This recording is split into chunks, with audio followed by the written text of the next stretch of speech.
Hello guys, welcome back to my channel, Chels TV. So ngayon guys, tuturuan ko kayo kung paano mag-download ng apps na eGovPH at paano mag-register ng National ID. Yan guys.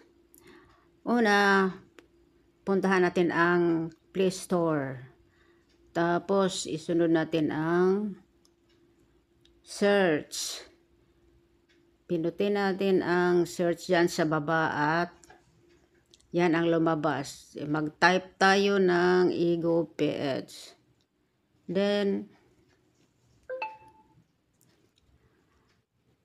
i-type natin ang eGovPH and i-search natin. At ayan, eGovPH. At yan ang lumabas guys. Pindutin natin yung nasa baba na sign in. Pinutin natin pag sign in. Tapos yan ang lumabas. Let's get started. Yan guys. Ang unang lagay nyo dyan, my name, middle name at last name. At ilagay nyo ang kung anong o ayan guys, isulat nyo ang pangalan nyo, sunod ang middle name, sunod ang last name, your apelyido, at saka ang email address. And guys, pagkatapos nating pindutin ang create your account, hintayin natin na darating yung one-time password para ilagay natin dyan sa OTP. Sa mga box na yan, ilagay natin ang one-time password. Hintayin lang natin na mag-plus up yung one-time password. And then, pag nandiyan ang one-time password, isulat natin. At ito ang sunod. Fingerprints authentication. Ipindutin natin yung enable authentication. Yan. Pag napindot na yan, okay na yan. Ma-authenticate na. Tapos, at dito guys, isulat natin ang ating IMPIN. 6 letter or 6 number. Magbuo kayo ng 6 na number para gawin yung IMPIN. Tapos, huwag kalimutan na ilista ang IMPIN para hindi makalimutan. Kaya gamitin sa sunod na pag-login. Yung 6 na number na birth date, month, and year. Yun ang example lang yung guys. At dito naman, enable your authentication. Pindutin yung enable authentication.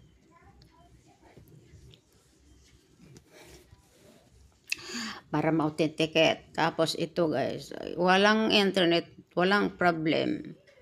Makita natin to ang ating digital national ID at digital NCEC senior citizens ID at PhilHealth ID. Mga digital IDs yan guys. Yan guys. Sunod, kung gusto niyo mag-enable ng offline o ipindutin niyo ng offline. Yan guys. At makita niyo kahit naka-offline guys. Makita niyo ang inyong mga digital IDs kahit naka-offline kayo. Yan lang guys. Maghanda kayo ng mga valid IDs nyo. Valid IDs nyo na senior citizens, PhilHealth ID at national ID. Para i-scan. I-scan tapos mag-selfie. Kailangan maayos ang pag-selfie para ma-successful ang iyong registration. Sundin lamang ang nakasulat dyan mga guidelines para madali lang. Halimbawa, meron kayong passport ID. Okay din yan, passport IDs na gamitin sa pag-authenticate o pag-scan. Yan guys. Kapag natapos na ang pag-scan ng mga IDs nyo, i-ready ang pag-selfies. Kailangan nasa maliwanag kayo na space para makita at hindi matagal. Madaling mag-successful kung nasa basta sundin lang ang guide dyan sa na makita nyo sa cellphone nyo. Yan guys. Hintayin na mag-check at meron kayong matanggap na congratulations. Kapag nag-successful ang pag-register nyo, matanggap nyo ang successfully registered. Yan guys. Yan lang guys.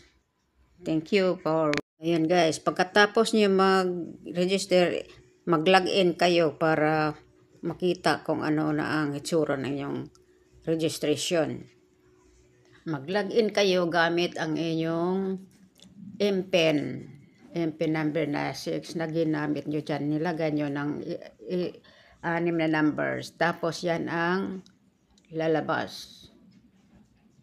At tingnan nyo yung